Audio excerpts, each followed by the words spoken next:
Qui pourra empêcher Ousmane Dembélé de remporter son deuxième ballon d'or? Béni dès sa naissance par un naine générationnel, il lui fallut néanmoins de nombreuses années avant de maîtriser pleinement ce don. Des années qui finirent par lui valoir le surnom de Phénix d'Évreux. Sa première capacité se nomme Ousmane in the Mirror, un pouvoir lui permettant d'établir une symétrie parfaite entre les parties droite et gauche de son corps, faisant de lui un pur ambidextre impossible à anticiper. Mais cette symétrie possède une contrepartie. Elle rend son corps particulièrement vulnérable aux blessures.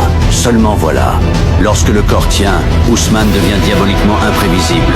Et si cette facette existait déjà à ses débuts, l'arrivée de Luis Enrique transforma profondément son utilisation du naine. Il peut désormais être brûlant dans le dribble, tout en conservant un sang-froid clinique dans les rencontres les plus tendues. Et c'est précisément dans ces rencontres qu'apparaît son deuxième Atsu exclusivement réservé à la Ligue des Champions, The Ousmane's Game. Dès qu'Ousmane Dembélé entre sur la pelouse, le match se transforme en un immense jeu dont lui seul peut voir l'interface. Presser, faire un appel, récupérer un ballon ou créer un décalage. Chaque quête accomplie lui rapporte des points qu'il peut ensuite redistribuer entre 3 paramètres: vitesse, dribble et finition.